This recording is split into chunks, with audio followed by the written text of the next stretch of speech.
Although I do think that Palace will make it tough for Chelsea. But, yeah, I think it's going to be a 2-0 home win for Chelsea, Jord. Yeah, I like that. I'm gonna go for 2-1 Chelsea. I don't think we'll keep the clean sheet. Right. Although I did like the look of what I saw from Mendy in midweek, but it's early days. Next game. Yeah, Everton v Brighton. Well, obviously in the League Cup that I heard on the radio yesterday, Allen and Richarlison came off injured. Now, if Allen's going to be out for a long time and Richarlison, they are going to be two massive misses for me, for Everton. But the way Calvert-Lewin is going, I mean, 8 goals this season already, and we've not. This is only the third week. I think it's just absolutely amazing and well deserved for Dominic Calvert-Lewin to getting in the England squad. I'm gonna go Everton 2, Brighton 0. I think, with Dominic Calvert-Lewin to score again. Yeah, I'm gonna say.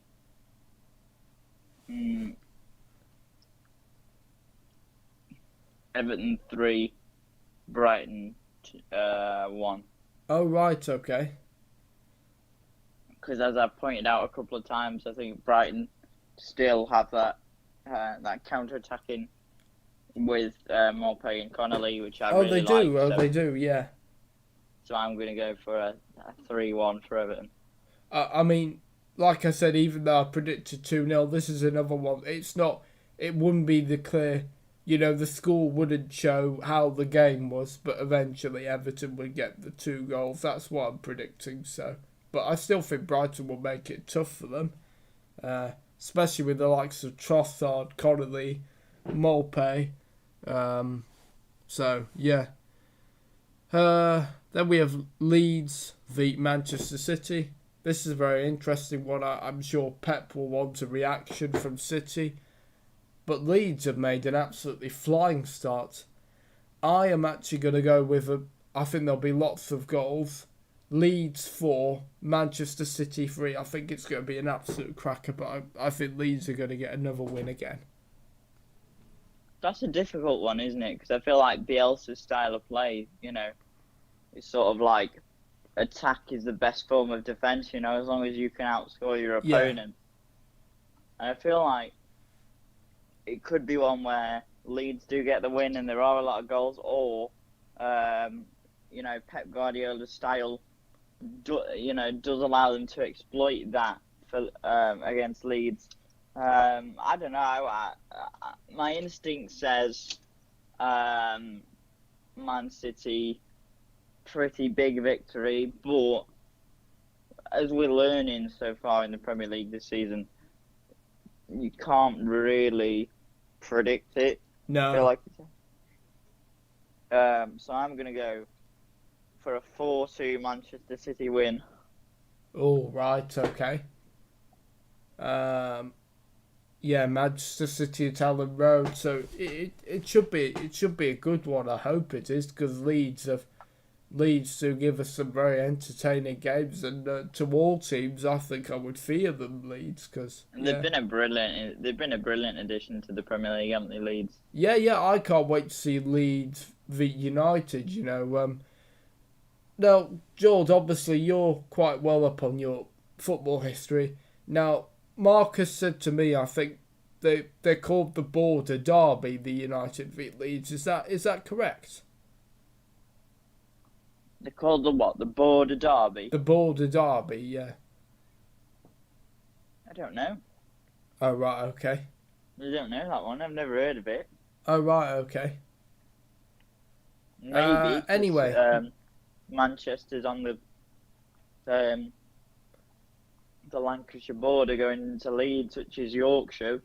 So maybe, I don't know. Yeah, I don't know. Well, according to Marcus, well, yeah, I don't know.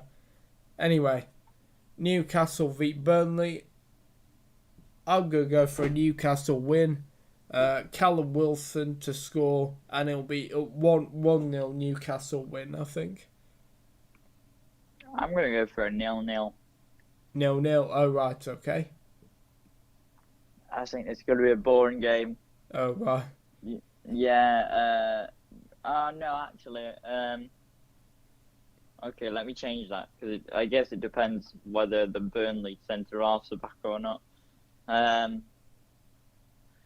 Considering they're not, if they're not, I'm going to go for a 2-0 Newcastle victory. I'm going to say Joe Linton and, I don't know, maybe somebody like Jamal Lewis. Oh right, okay. What's the next game? Leicester beat West Ham, so we're on to Sunday now. Oh, right, okay.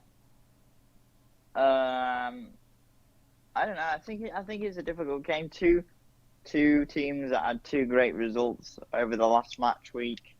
So for me, it could go either way. But I'm just gonna say Leicester 3-0. I am the same as you. I'm gonna go 3-0 Leicester actually.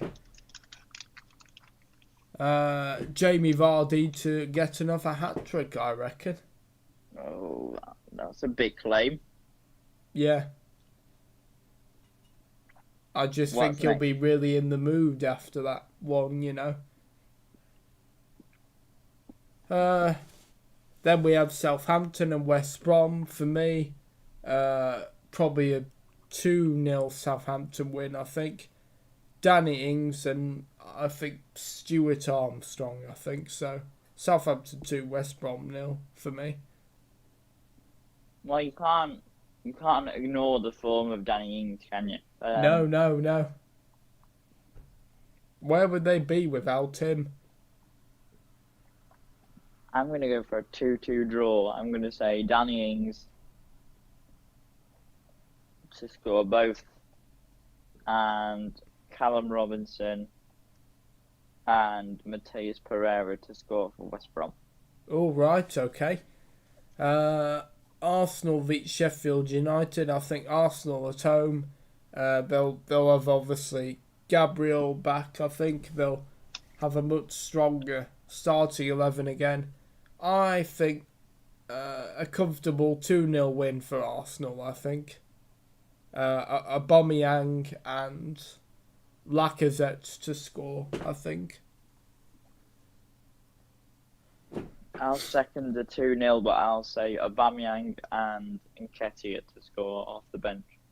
All right, okay. Hey, that's 2 ones that a couple of predictions that we've been thinking on the same wavelength. Wolves beat Fulham. I can see this only going one way, unfortunately. I think Fulham are going to get battered 4-0 by Wolves, I think. I'm going to go for a 4-1. Oh, okay. I think Fulham look the most in trouble. Yeah. I can just see them getting absolutely done, to be honest. Yeah. I think it'll be Raul Jimenez, and then João Moutinho and Traoré, and I think one of their new signings, maybe Fabio Silva as well. Yeah. Is it Man United Tottenham as well after that? It is, yeah.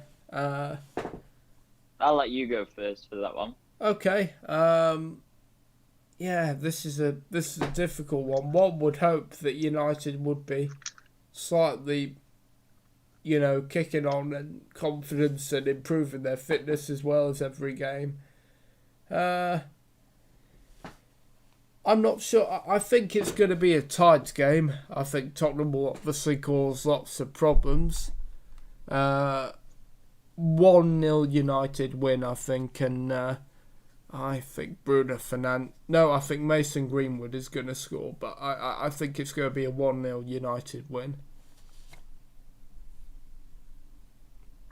I'm going to go for 2-1 United. because okay. I just think nothing is going the way of Tottenham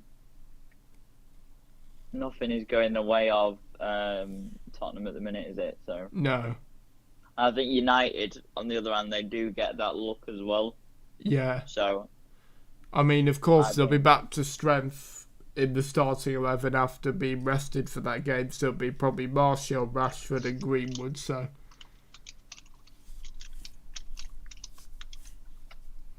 what are Monday's games like? there isn't one. There isn't a game on Monday. No. Okay, that's interesting. Is that the first time this season? I think it might be, yeah. And then Aston Villa v Liverpool, that's the final one. That's on Sunday, is it? Yeah. Oh yeah. I don't know about that. I'm gonna say I can sense an upset, but I'm gonna go for 2-1 Villa. Oh, right, I'm going to go 4-0 Liverpool, I think. Even though Villa have been in good form, I just think Liverpool, they're going to really be really hungry and, yeah.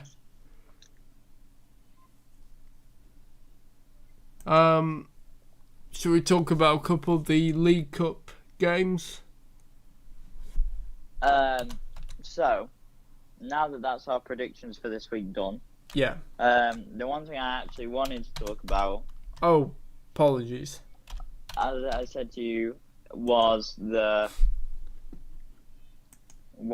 Champions League draws. Now, just quickly, because I mentioned Harvey Barnes and Calvert-Lewin getting into the England side, I also like to say congratulations to Bukayo Saka, who's also got in there. Good player. He's Yeah. very young. He's a left-back Versatile. option as well. I just think England need a left-back because Yeah. after Chilwell, you may be thinking Luke Shaw. After Luke Shaw, Yeah, then what? Yeah, so Saka, I think, is a good... Yeah, can't wait to see how he'll be like with England. I'm a major fan of Saka. I like him a lot because I do like Saka, yeah. He can play at fullback. He can play as a left mid. He can play on the wing. He can play Central in midfield, midfield. I think, at times as well. He's a strange one because he's one of them that probably could pretty much play anywhere. But that surely that's good, isn't it? If you're a manager, you want a versatile player, don't you? It's Particularly. good, especially for something like England. Because you think about it, you could get called up, but you can play in all these different positions. So, Yeah. He could play wherever he pretty much wanted to for England. I finally finished eating. There's going to be no more horrific noises of me eating. There is going to be, however, a horrific noise of me putting stuff away, and I can step back into the main hosting duties. Oh, okay, thank you. Even though I still pretty much kind of controlled things as it was anyway, but that's all fine. So yeah, Saka's brilliant. I like him. I like the addition of Harvey Barnes, and I also like the addition of Dominic Calvert-Lewin. Obviously, no Foden and no Greenwood after what they did with the COVID situation. It's Yeah. a harsh lesson for them, but I think they need to learn it. Yeah, but I Um, think hopefully they'll be back next time. Yeah, they're quality players. There's no way they won't be back in the squad. Yeah. So, what I wanted to talk about was the Champions League draws. I only know, to be honest, I only know two, which is Chelsea have got Krasnodar, Rennes, and who's the other one? Krasnodar, Rennes, and oh my life.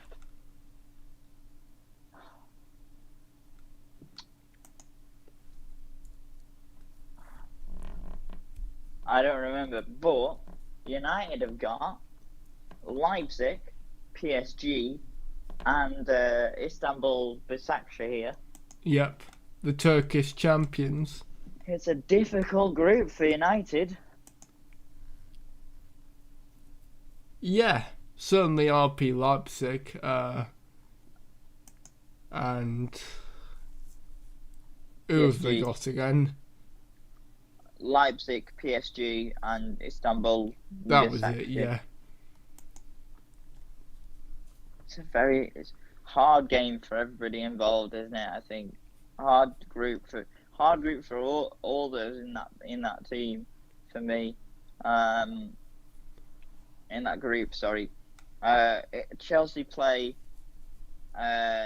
Sevilla, Yep. Krasnodar, and Rennes. Liverpool have Ajax, Atalanta, and Danish side Midtjylland. Barcelona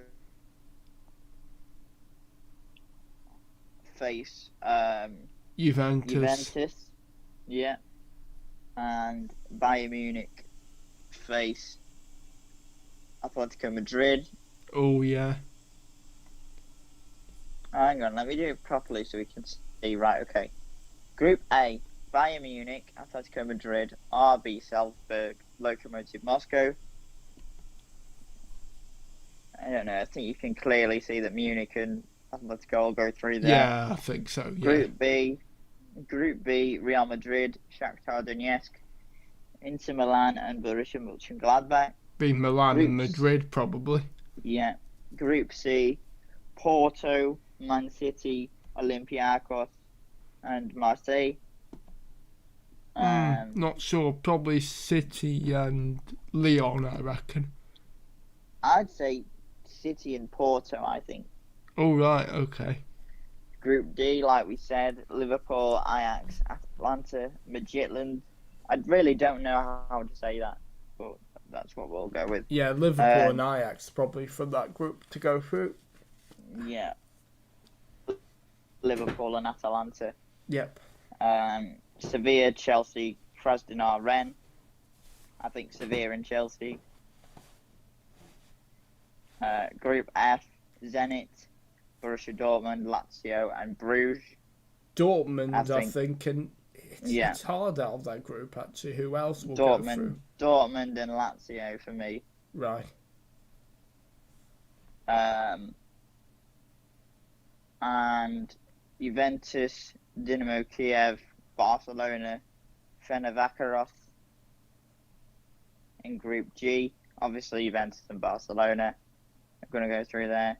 Although, I don't know. I have a feeling that Barcelona are not going to do great under Koeman, particularly. I don't know how they've done so far. I know. Real Madrid have started quite well. Yeah, they have. Yeah. And then the final group, Group H, Paris Saint-Germain, Man United, Red Bull Leipzig, and Istanbul Başakşehir. It's difficult. Difficult group. It is difficult. Really hard group. Leipzig, I think, will go through. I think Leipzig and PSG with United going into the Europa League. But, you know, Başakşehir are a little bit of an unknown quantity, so we don't know what they can provide. Yeah, I don't know, because they're obviously the Turkish champions. I know that because they were linked with Ozil. So.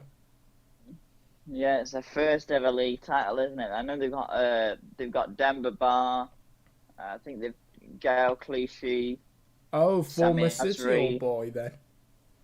Yeah, Gael Clichy, Samir Nasri. Another City old player. Nasser Chadli from Tottenham. If you know him or don't, I don't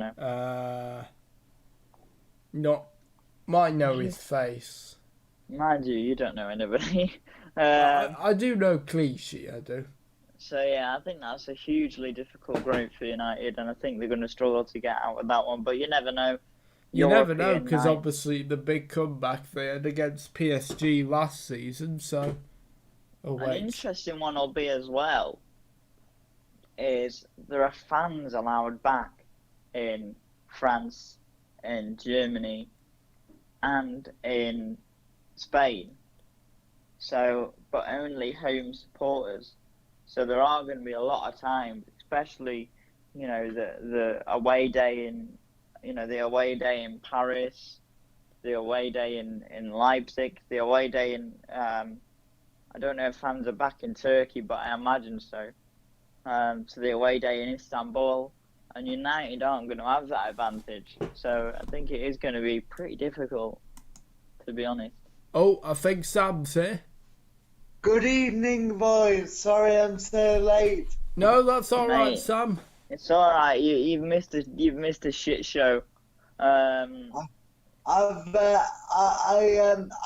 was hoping to get all my work finished because I've got a deadline to hit tomorrow, but I couldn't get it done, so I've only just finished and had a quick shower and just eaten my dinner. So I thought I'd see how you were doing. How's it going, everyone? That's Hope you're all all good. right out there. So it's at this point where I'm gonna do the job I was asked to do by Will and take Because complete control. I'm a bit grotty, Sam. So I'm gonna hand over he's the not rest very of the well. show to you and Jord, if that's okay. So All right, okay, well, I'm sorry, because if I'd have been here, then you wouldn't have had to come. would No, you? no, it's all right, Sam. I thought I'd give it a try. no, he still had to do it so he can sort the stream out, but he just wouldn't have said anything to me, and you would have just have done it. It's not been the best, to be honest. My tea came literally only a little bit after we started filming, and it was a KFC, so I kind of couldn't not eat it. So I can imagine throughout the whole of the video so far, up until once I started eating, you can hear me kind of like eating and crunching and stuff while we're going. So it's not been the best, but Right. What's wrong, Will? I've just got a bit of a cold, mate. Oh, well, I hope you feel better soon, buddy. Have you been to work today as well? Yeah. Oh, yeah. We are live, Sam. But yes. Yeah, I'm just checking you're all right. Yeah. Fine, mate. Yeah, my temperature was fine, and I've not got a cough. It's just a cold. Anyway, mate, Sorry. get yourself nice and relaxed. Keep yourself Absolutely. Nice and I'll say my goodbyes. Let's if I watch the A-Team finish this show off. Yeah. I'll the say good my thing, he goodbyes gets to- now. He So- gets to sit and watch. Make sure you keep the stream up, though. Oh Just yes, don't- yeah. I know. Yeah. So that's it from me. Thank you for watching. Because I'll say that now. And over to Jello Wheels and Sam Taylor for the rest of the show. Over to you, boys. Right, hello. Considering I was here from the start, I will take the reins for the moment, just so we can get Sam up to speed. Within the first hour, we pretty much sped through all the games because we did the majority of Saturday's game when we did the later on extra time, didn't we? So we just kind of Yeah, we did. Yeah. I hadn't seen the highlights for any of the games until today, so I talked about the VAR decisions, the penalties against United and Brighton.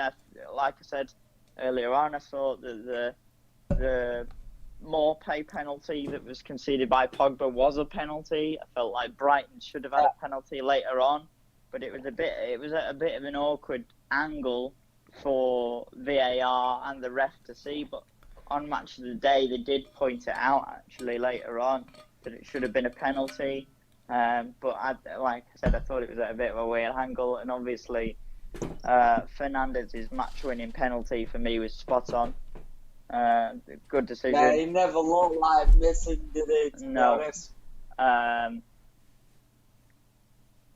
Going into Everton and Palace,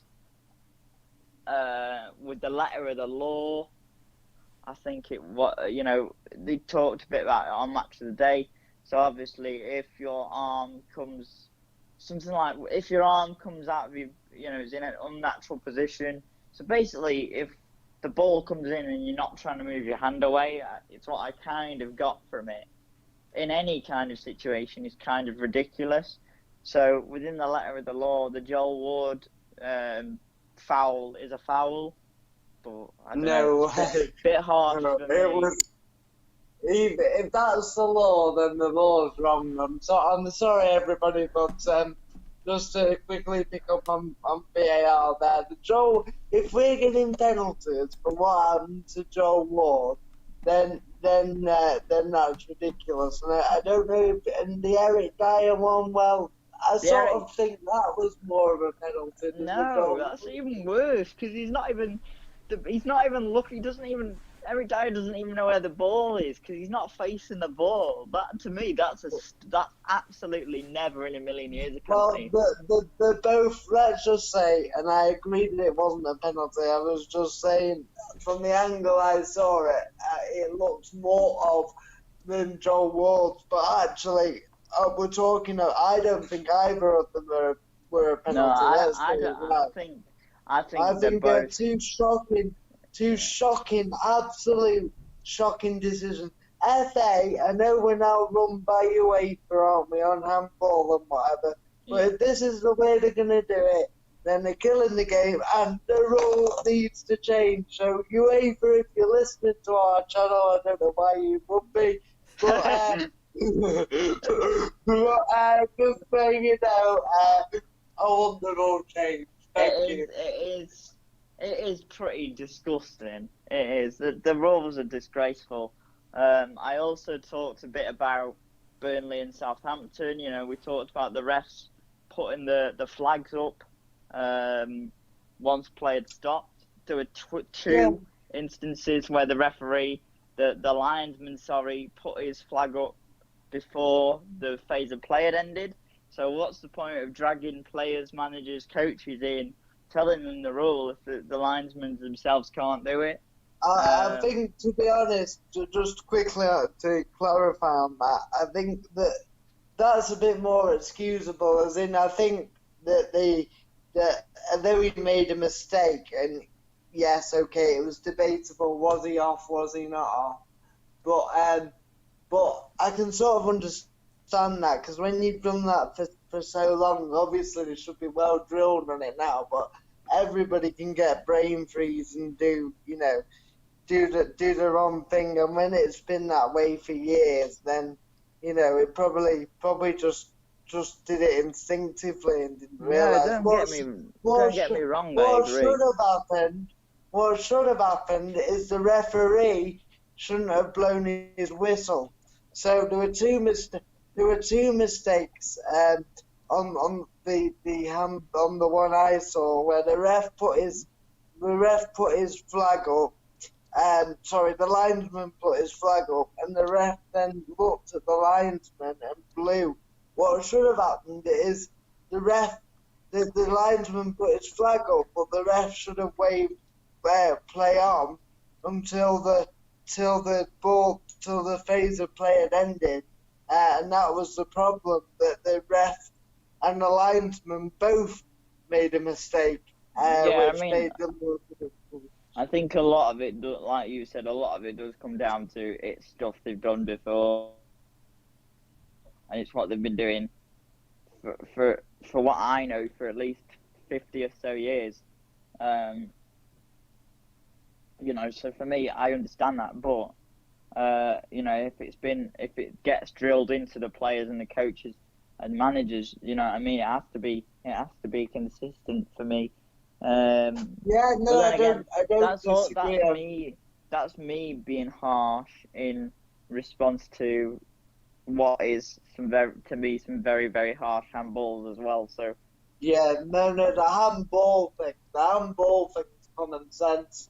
I mean, if we're giving away penalties for that, and they're giving penalties, and defenders are going to stop going for the ball. I mean, just as an example, Eric Dyer, and I know you want to say something, George, but Eric Dyer on Tuesday against Chelsea in the cup, for Werner's goal, it was a great finish, don't get me wrong, but Eric Dyer was closest, and normally he would have dived like blocked dive to get in the way of that shot with his body. But actually, if you look at him, he had his hands behind his back, so he's obviously he's obviously petrified of what. And I don't even think they had VAR in that competition. I'm not sure, but he's obviously petrified now of putting his arms out. And to jump into the air when you're a footballer, you have to use your arms to jump. Yeah, it's leverage. To leave your arm. So does that mean people are going to stop jumping for the ball now? Are we getting that finicky? That it's not like offside people where you're either onside or offside. This is just wrong, and I'm going to hand over back to our main host, Jordan, because I'm about to blow a gasket if I carry on. Yeah, what I was going to say is this isn't going to help you at all with what you just said, but what I was going to say is they talked as well about the Havertz handball. On Saturday, I was convinced that meant that the Chelsea equaliser should have been ruled out. But according to the law, again, the law in quotation marks is that following that handball, there wasn't immediately a goal scored or a goal scoring opportunity. Which again, how immediately is immediately? Because it's too complicated. It's too complicated. Yeah, carry on. About 30 seconds to a minute after that, the ball gets played in. Havertz passes it to whoever it is. Excuse me. And no, Havertz actually shoots, doesn't he? So Havertz shoots, it gets saved. And then Abraham scores. So I don't understand it. There's a lot of double standards. Very quickly. That is direct. That is direct goal involvement. By shooting like that is direct goal involvement. And I just saw what Roy Hodgson said. I don't know if you saw it, John. Yeah. But Roy Hodgson, basically, for those of you, I don't know if Jordan or Will have already said this, so stop me if you have. But yeah, I think we did. If you're saying about it killing the game. Well, just that he said that handball is handball. Well, we did address that. Yeah, we agreed right. with that. I'll move on, and I just think he's right. Go on, carry on. The only other thing I wanted to ask you, Sam, quickly before we move on to your predictions for next week's games, and then we're going to have a bit of a discussion about the England squad and the Champions League, which is where me and Will are up to. What stood out for you this week in terms of the games? Obviously, no point talking about Saturday's games. We already pretty much covered them. Me and Will did Liverpool and Arsenal. Were you there too? Yeah, you were.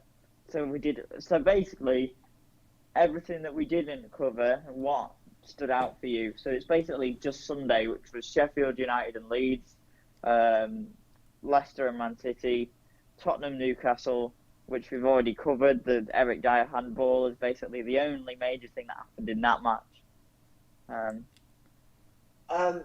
Yeah, well, West Ham I think and Wolves as well. Sorry.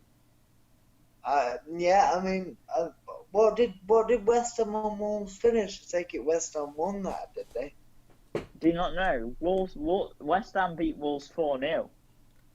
Did they win 4-0? All right. Yeah. It's the only result I didn't see. I must have missed it when I looked through the results. So me and Will, when we talked about Leeds and Sheffield United, I highlighted Meslier in goal for Leeds, who I thought played phenomenally. I don't know if you saw, especially that first save from about 6 yards out. He's a good keeper. I didn't get to see the highlights of all the games, I have to admit, over the weekend, even are the ones I watched, obviously. Yeah. I mean, he's a good keeper. I know a little bit about him, and he's a good. He seems to be a rock solid keeper. In terms of what he was saying about surprising Wolves and West Ham, but that can happen to anyone. Just but from what I saw, that the Man City Leicester match was. Well, I think we did touch on this on Monday, but I think it was before. I think it was before Will turned up and we went on air. But we did have a pretty big conversation about it, didn't we? Me and you. Yeah, but just the defending in the Premier League, and I was talking to my dad about this and some of my college friends today, about why it is that we're seeing such what you call almost shambolic defending. All right, very good attacking play, but if you look at City's 5 goals they conceded, all 5 of them, you could argue, all right, the finish from Vardy, but I mean in the build-up to it, all 5 of them could have been stopped, and even the Riyad Mahrez one, I don't know if you've heard it, but when the corner came in and the ball dropped to Mahrez just before it came in, Kasper Schmeichel shouts, pick up Riyad at the back, Riyad at the back. It was a screamer from Mahrez. It was an absolute It was a screamer, and nobody can stop that strike. But the space he had, and then that's being critical. I'm just highlighting the others for the Leicester squad. I mean, we talked about this, didn't we? And the 3 penalties are almost comical. They're absolutely almost comical because Vardy gets, for one, as a defender, you're always told to be goal side. So goal side to your man, so you can see what's coming inside of you and outside of you. Fair enough, Kyle Walker on this occasion went to the wrong side. But Jamie Vardy goes past him on the outside, and all right, he can get a shot away at goal, but the only real shot he's got to score is to go back across the keeper at the far post, and to get that in from the angle he was at the corner would have been extremely difficult. So and Walker, he had defenders behind him. Vardy had a very cute angle to try and score, and he just bundled into him. I mean, that is just comical. And then the Mendy one. The Mendy one, just quickly. The Mendy one was the same. Somebody of his pace. All right, I accept he gets caught on the wrong side, but he didn't foul Vardy, did he? Or did he foul Vardy? Mendy. I don't know. Anyway, whoever Mendy fouled, Mendy got on the wrong side, fair enough. But again, the angle was similar to Vardy's. It was so acute that to score would have had to have been something special, and the defenders were there. And the same with the Garcia one. I mean, I don't know. I feel sorry for the Garcia one because I think you look on the replays and Garcia just doesn't see Jamie Vardy in behind it. I know that's like poor sort of, poor reading of the game from Garcia, but he's only young, isn't he? So I get that, but Jamie Vardy's game, I'm sorry, Leicester fans, because I think Jamie Vardy has got a lot more to his game than running in behind. But Jamie Vardy's principal trademark is running off the defender. So for me, yes, he's only young, but he would have been drilled and drilled and drilled that Jamie Vardy will get him behind. Yeah. Now, like you, I have a bit of sympathy for him because his 2 fullbacks were too far up the pitch. Not only that, but Rodri and Fernandinho don't help don't help any of the defense out at all. Exactly. Especially not so especially not a young player like Garcia, who probably exactly. So the shape that you can look at the Garcia thing and say, well, Garcia did this, and for me, there's no excuse. Of course, Garcia should have been deeper. You should be expecting that from Vardy. As a defender, as a manager, the first thing I'd say is look around you. Always look where Jamie Vardy is, because he will make runs off the back of you, and the second you switch off, he's in. However, I completely and utterly agree with you, and this is where me and you are on the same page so often, is that yes, you can look at Garcia and say, well, you didn't do this, you didn't do that, you didn't stick with the run. But his midfield of Rodri and Fernandinho didn't run back in. Especially when Fernandinho spent a lot of last season playing as centre-back. And he's good at reading the game. Yeah. His two full-backs. Leicester are on the break. I'm all for full-backs bombing on and joining the attacks. But as a full-back, and we spoke about this as well, you have to be able to defend. Now, Leicester a few times there had caught City on the counter-attack. So I would have said to Mendy and to Walker, thank you, Mendy and to Walker, don't, fair enough, if the attack's on, go for it, but for 15, 20 minutes while they're having this purple patch, just sit in, stop the counter-attack. Because I tell you what, if we stop the counter-attack, then we stop everything else Leicester are trying to do, because they won't beat us by building. All right, they're a lot better passing side now, Leicester, but they won't beat us by getting through us. They'll beat us by the counter attack. So yes, but people might look at this and go, well, you're being old worldly, and fullbacks have to be inverted wingers now. But if you're being caught out time and time again on the counter attack, then your fullbacks have to sit in, and your midfield have to drop slightly to help your defence out. Yeah. Just while you get through that period. And that, sorry, I've gone on a bit there. No worries. I mean, I understand. Two things I want to point out. For if you're playing wing back or left back or whatever, or you're in a back three or something like that, let's say, there's still going to be a point where all three centre backs in a back three or whatever are going to be stretched, and they're going to need that support from those wing backs. Kyle Walker, before Trent Alexander-Arnold came onto the scene, was England's first choice right back. Also, could play and did play very effectively under Guardiola at centre back.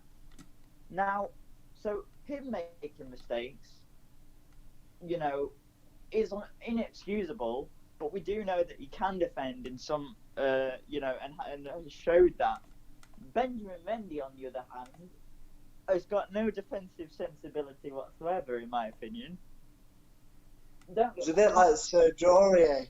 He's a wicked crosser of the ball. I think he's brilliant on the offensive, but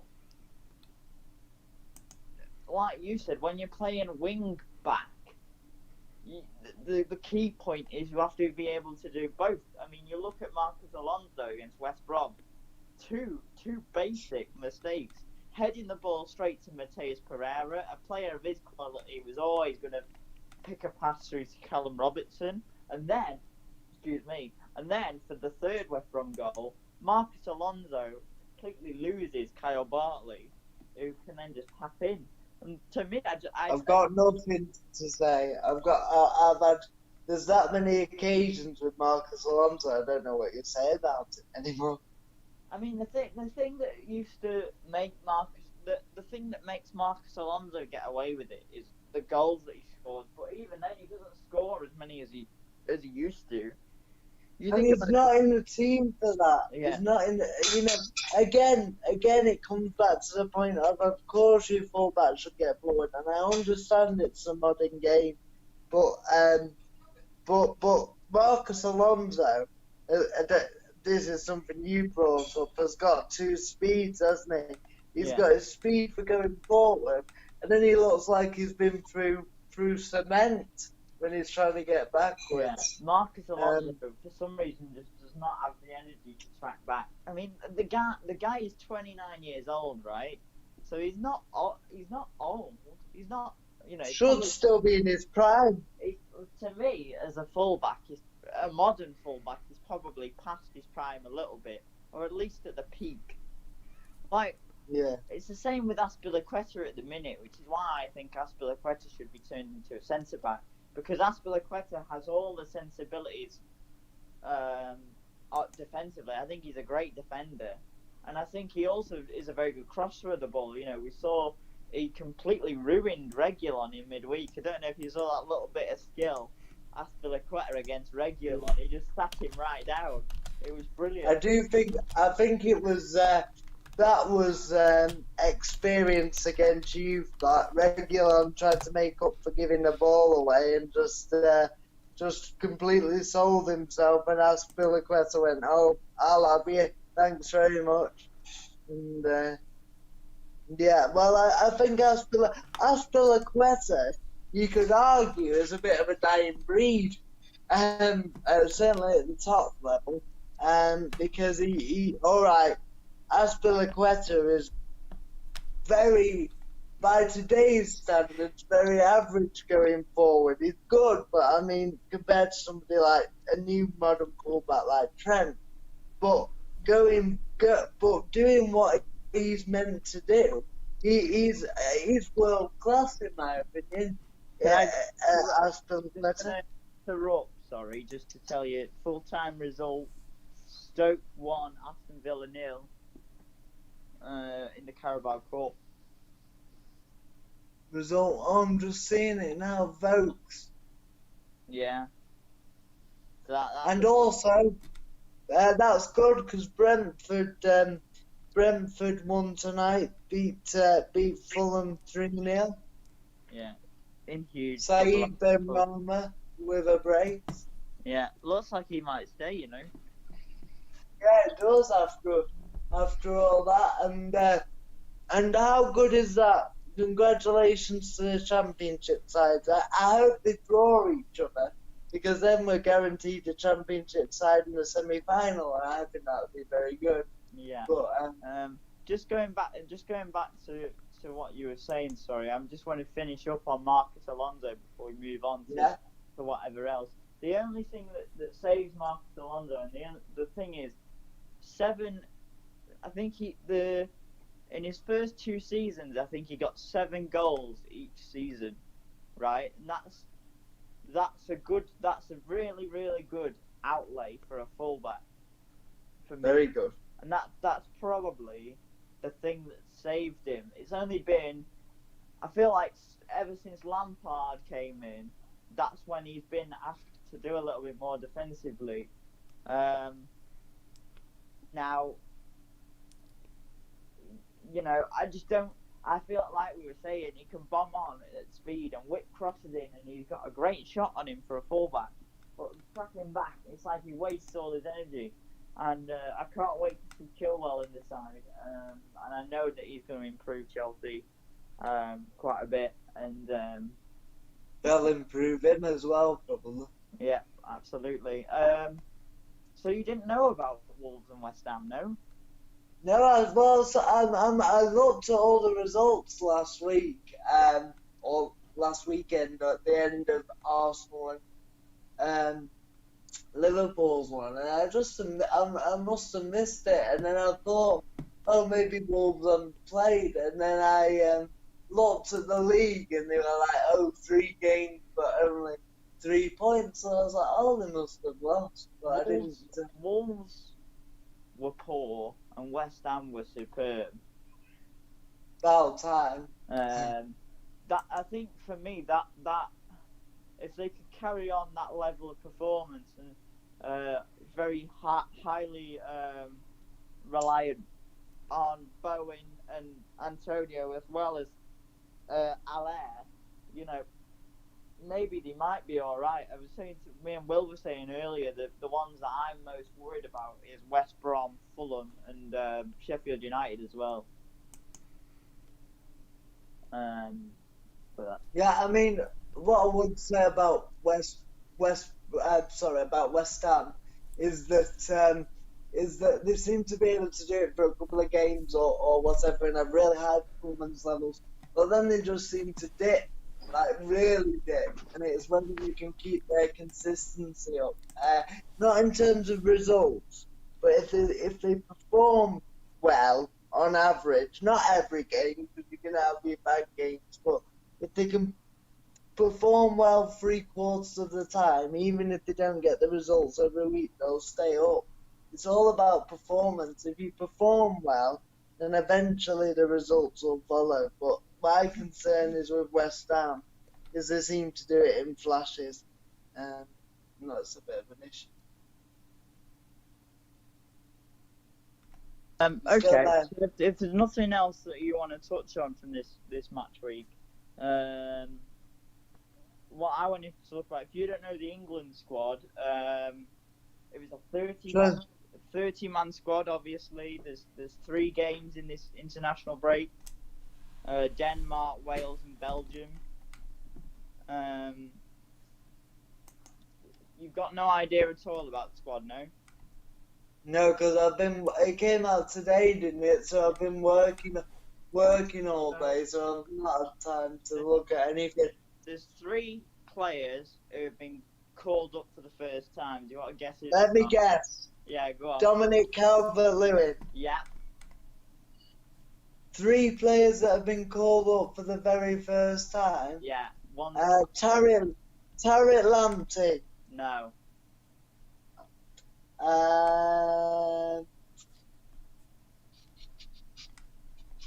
And I don't know. So Calvert-Lewin, Yeah. Harvey Barnes, Oh yeah. and Bukayo Saka. I wouldn't have got Saka. Surprising. No, I think it's because they haven't got much to offer in terms of a left back, have they?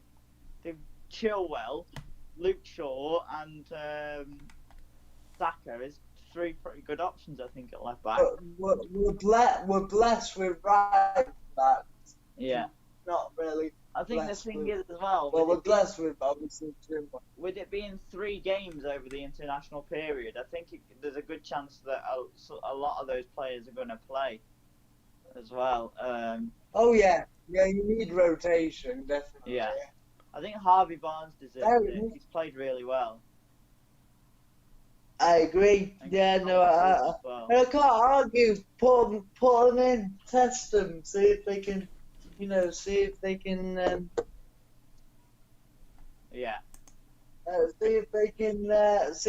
handle the international stage. You might for Jen. You don't know, do you? So what about the Champions League draw? Have you seen that?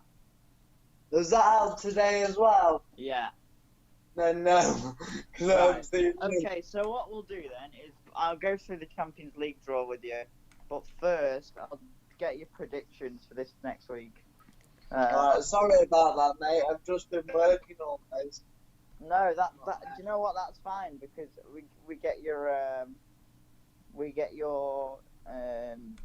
initial reaction. Yeah, your initial reactions. Okay, so Premier League. First game on Saturday. These are all Saturday's games.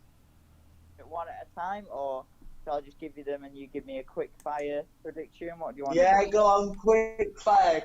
Fire. Chelsea Palace. 1-1. Everton Brighton. 2-0 Everton. Leeds Man City. 3-1 Man City. Newcastle Burnley. 0-0. Okay, Sunday's games. Oh my God, there's loads on Sunday. Leicester West Yeah. Ham. Leicester West Ham 3-0 Leicester. Southampton West Brom. 2-1 West Brom. Arsenal Sheffield United. 4-0 Arsenal. Wolves Fulham. 3-0 Wolves. Man United Tottenham. 2-2. Aston Villa Liverpool. 2-1 Liverpool. Do you know what I predicted? 2-1 Villa. That's what I went for. I don't know, when Will read it out, I got a bit of a vibe that there might be a shock on the cards. I won't put it past them. They've started well, Villa. No, they definitely have. That's true. Okay, so Champions League draw. You've not seen this. I'm really excited to tell you United's Champions League group. We'll go through. We'll build the tension.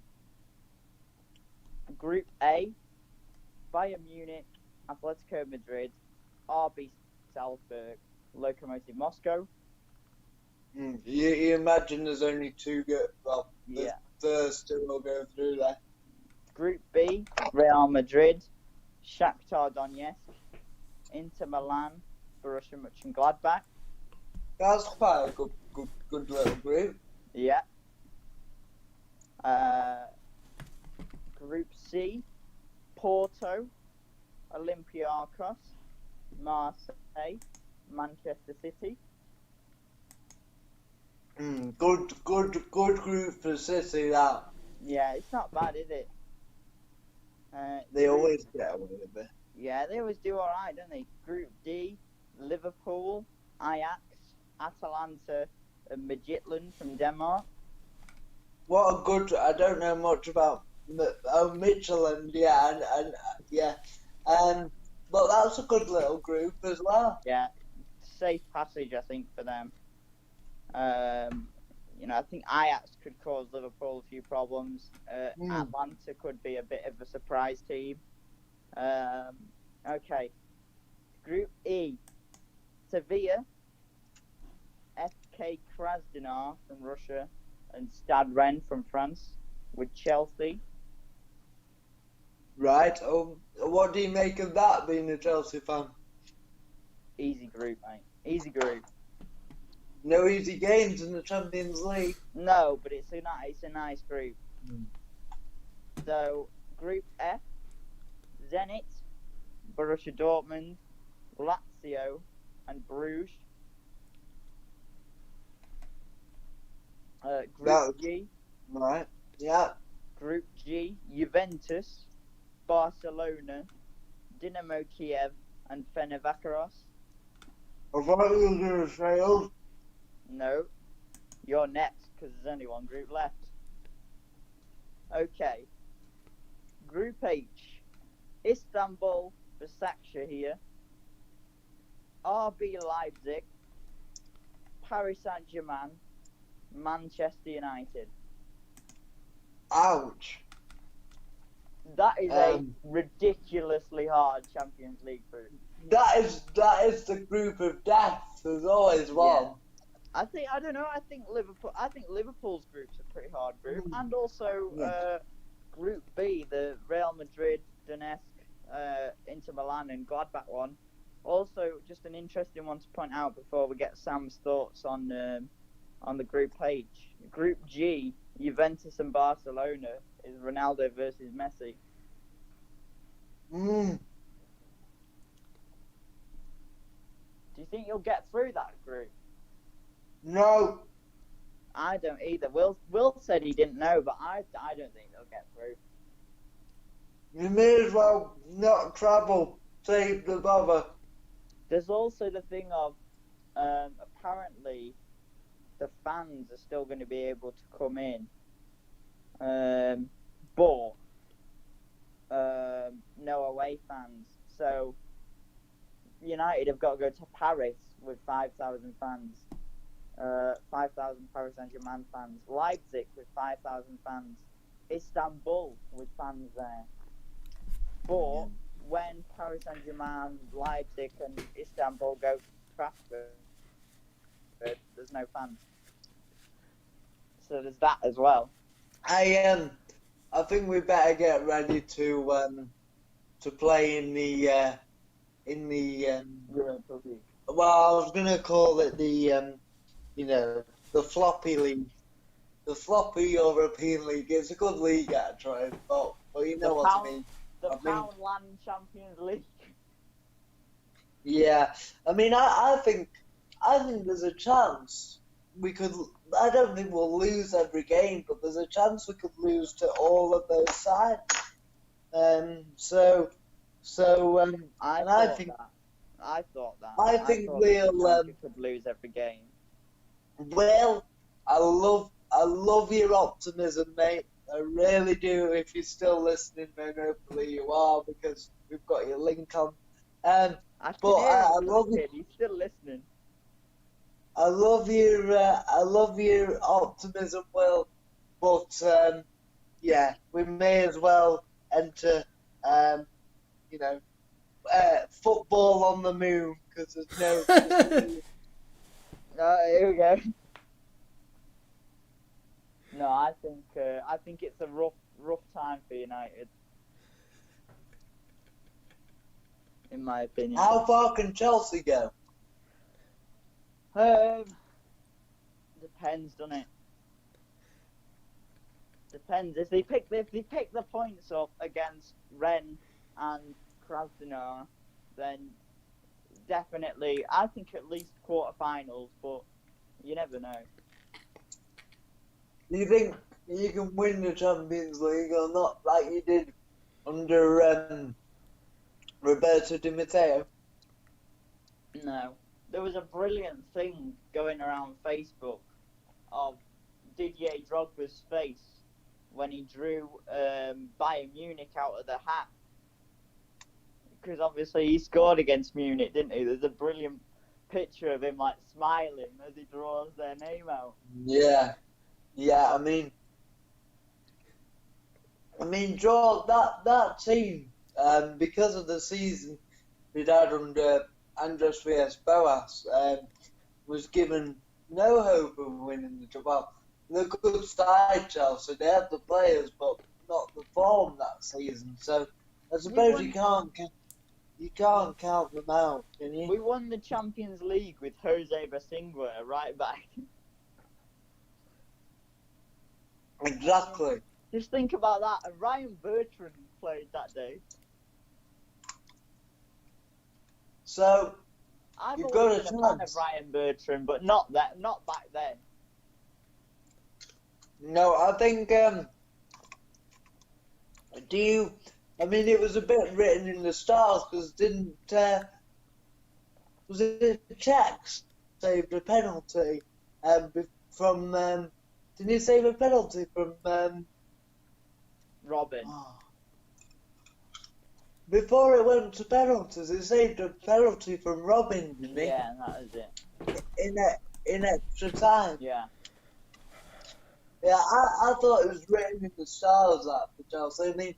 I mean, you think about it, they played well, but like when you went down to 10 men against Barcelona in the semi, and you had the Ramirez goal and then the Torres goal. And the Torres goal. Yeah. Do you remember Gary Neville's?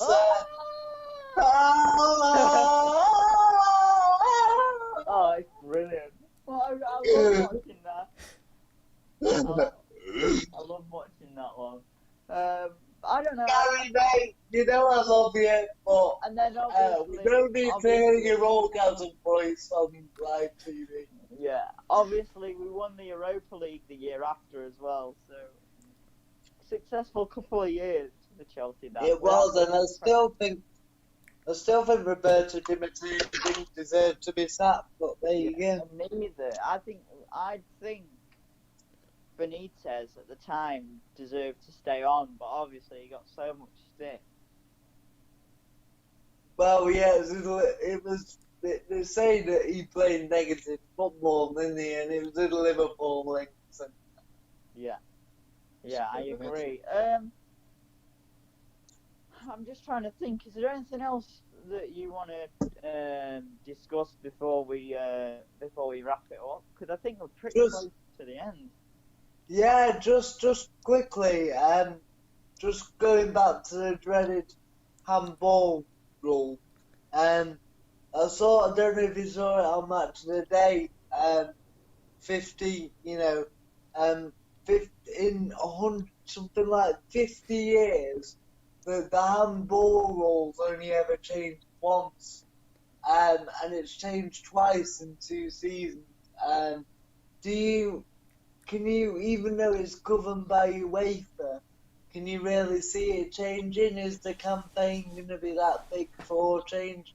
Because I surely if they change it for England, to England teams, then English teams, and they're gonna have to change the whole European basis, and I don't know how much say the FA have in all that I think stuff.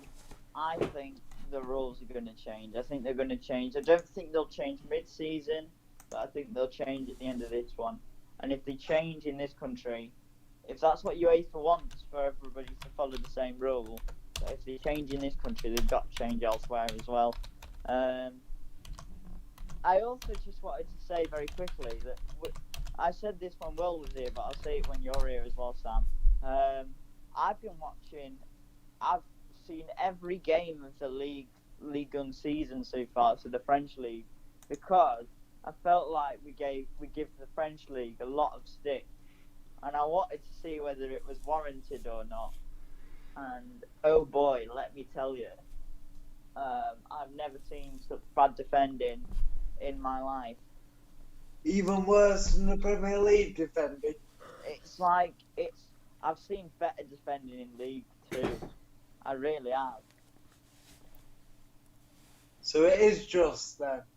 You can see the teams that have got the good defenders, like Bordeaux have got Laurent Koscielny at the back. They've only conceded like 2 goals all season in the 5 match weeks in. Obviously PSG's defense is very good. You look at that Fofana that's supposed to be going to Leicester. He looks a very good defender. Etienne have done very well so far this season. Has he played? Has he been played for Fofana, or has he not played? He's played. Aouar's played. I like the look of Aouar. Just quickly. Yeah. I like the look of Fofana as well. That Monaco defender that United were linked with, I think he scored 3 goals in the first 3 match weeks. He's a bit shaky at the back, but he's very, very good from set plays. So there's maybe somebody that you could look at. Benoit Badiashile. What a name. Yeah, great name. There's also in Lille, in the Lille team, there's 3 guys whose first name is all Jonathans. There's Jonathan David, Jonathan Ikone, and Jonathan Bamba. So yeah. I love Johan Bach played for Brighton last night, and I love the name Ali Reza Johan Bach. Ali Reza Johan Bach. It's a great name. I just love it. Just as well, just because I'm thinking, and this is what we'll finish on, is obviously the transfer window's coming up. I think you guys are going to be doing a transfer window special, which I'll talk about whatever's coming up on the channel just before we finish, because I can sort of guess what Will's going to want to cover. I'm not going to be here for that. I'm working. I'm on nights.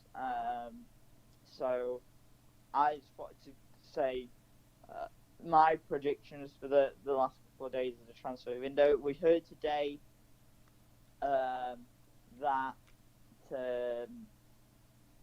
Skriniar is not going to Inter Milan. The Inter Milan president's come out and said that. Apparently, Roma are a couple of days away from completing a deal for Chris Smalling.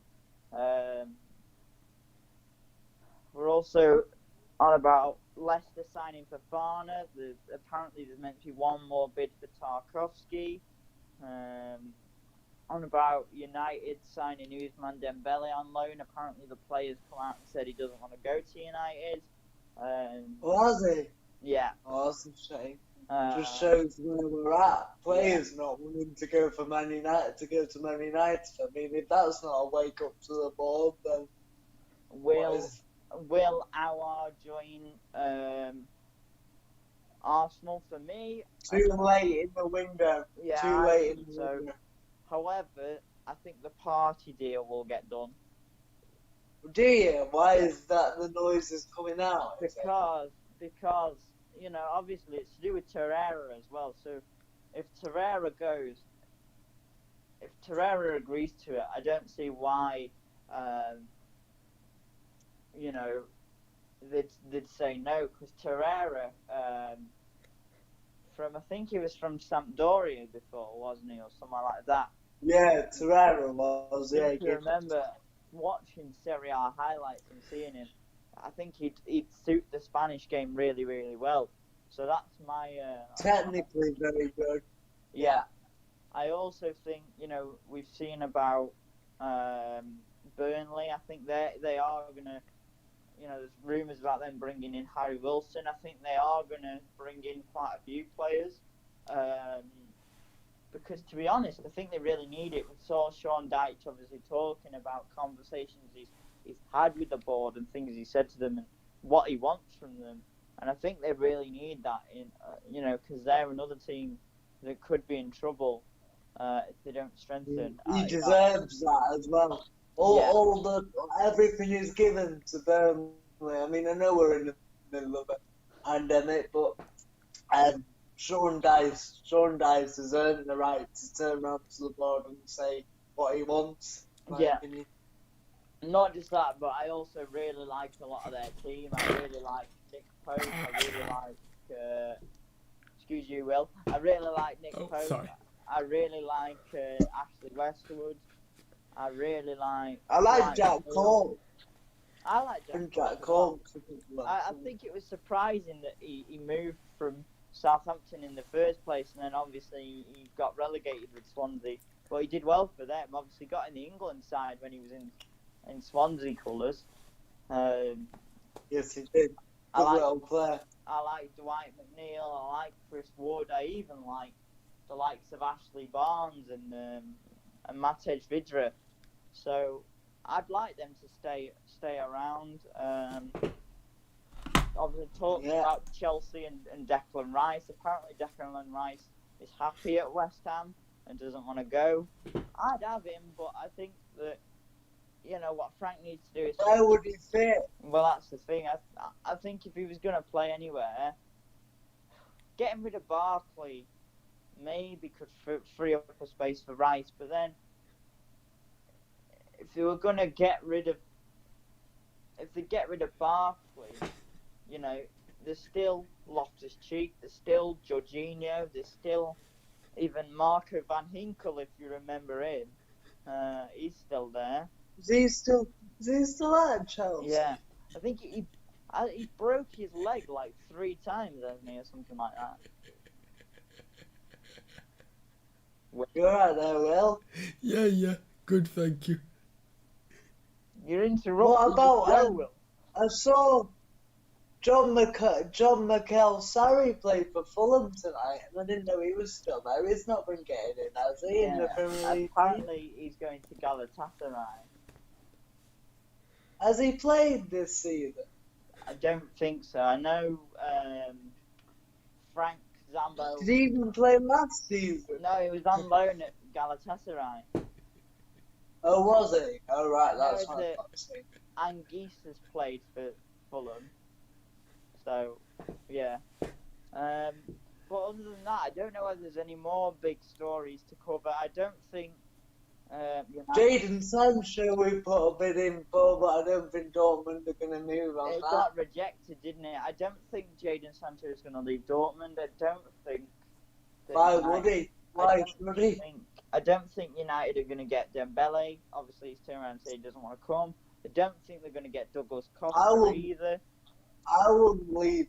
I wouldn't leave Dortmund to come to United at the moment. What are you gaining? Nothing. I don't even think they're going to get Ismail Assar, who apparently is the one they're closest on. If they are going to get one, it's going to be Ismail Assar, but I don't think they're even going to get him.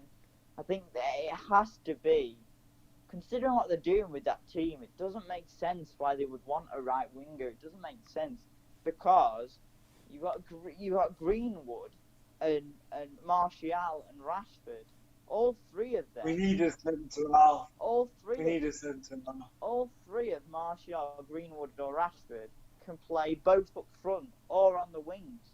So it makes absolutely no sense when all three of those players have the potential to be world class. By the way, it just makes no sense. They need a centre half, and I think they need a decent right back to cover Wan-Bissaka, who looked so out of his depth against Brighton.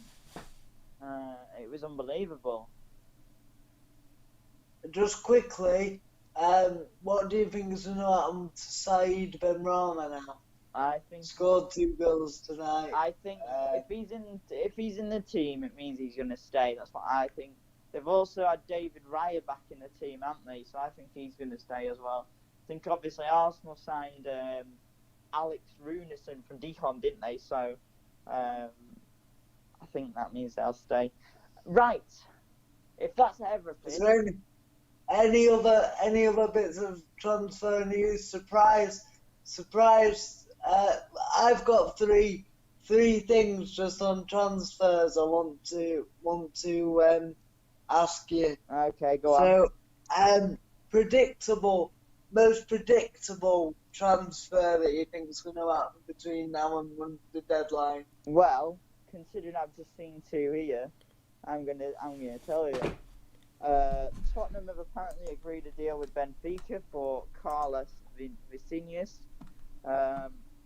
It's going to be a loan deal with an option to buy. He's going to fly to London for his medical on Friday.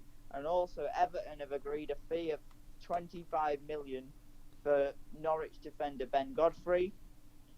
So I think that's going to happen. Also, Mikhail Cuisance from Bayern Munich failed his Leeds medical. That's why he's not gone. So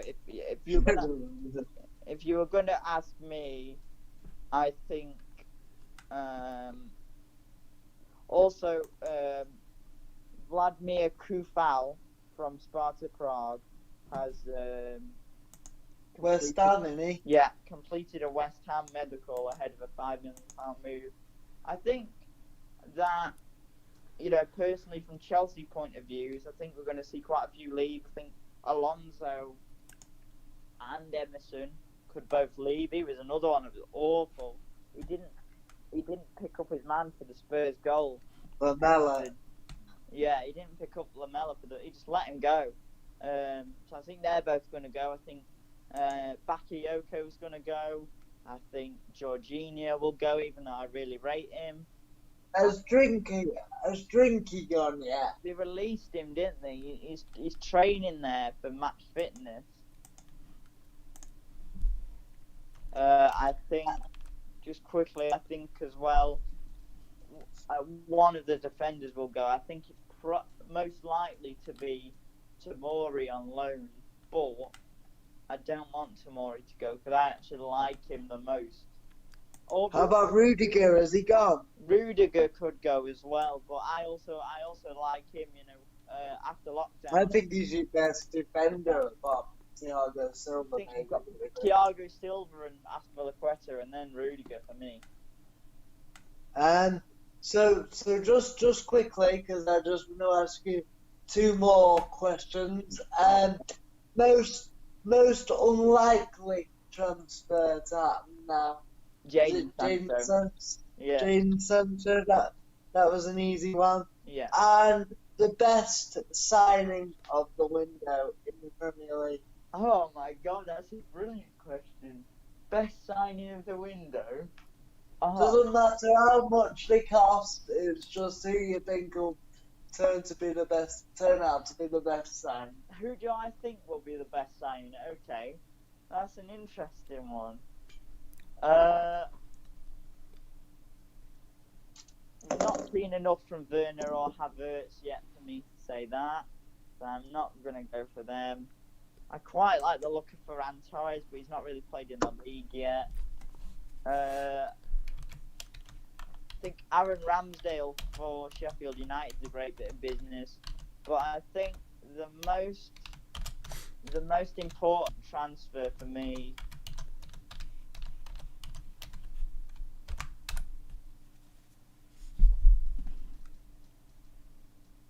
as well.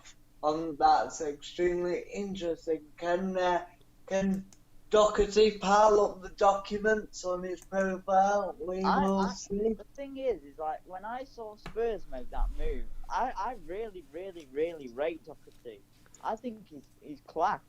So I think that could prove to be the best signing of the window if he provides as much as he did for Wolves. Obviously, they play a different system, don't they? Spurs. Yeah. I also think another one that could be a really good, that could be one of the best. In fact, I'll say it will be the best instead of Doherty is the re-signing of Ceballos on loan from Real Madrid to us. I was gonna say, and it might be surprising, and I know me and Will will cover this more when it's finished, but so far I think Emi Martinez to Aston Villa in goal is going to be an absolute steal, and also great signing. But that's all to unless John's got anything else on transfers or anything. That's just your little taster. I think that was a great little appetite wetter for the viewers there. With that being said, I'm very excited to do this because it's the first time I've ever got to do this. That is the end of the stream. What's coming up for Football Central? I think you will next transfers. You'll next see us on some capacity, whether it's Sam and Will, Ben and Will, Sam, Ben and Will, or just Will on his own, or Ben and Sam if Will doesn't feel very well. It will probably be Man United and Spurs on the Sunday. I'll leave you and Will to sort out whether you can do that one, Sam. Should be alright for that one, Will. And if not, and if there's and following on from that, there's obviously the transfer deadline day special, which I don't know what time that will be. From what we originally very first said, I thought we were going to do the last couple of hours in the window, but that's very late on in the night, so I don't know. When does it shut? When does the window shut? I don't actually, I think it might shut at 5 o'clock this year, but I feel like I've read that. But usually it shuts at like 11, doesn't it? But I don't think it shuts that late anymore. Oh, yeah, well, maybe if it shuts earlier, well, I mean, maybe we could see go right through the last couple of hours and see what if it's not too late. You know you've got work and see what deals get done at the last minute because there's always some very interesting transfers, but one thing we won't be seeing is a special Redknapp classic in his car. No, sadly not. I always like them. Or an Odem Wingy, do you remember that? Odem Wingy when he went to join Cardiff. He thought he was going to QPR. He went all the way down there, and they didn't want anything to do with him.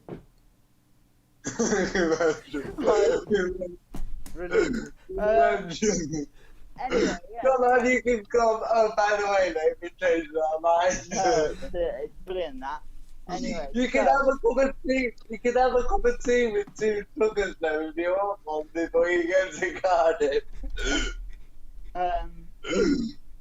So yeah, Sunday at 3:30 for the build-up of Man United and Tottenham at 4:30 kickoff, and then time to be decided for the transfer window special.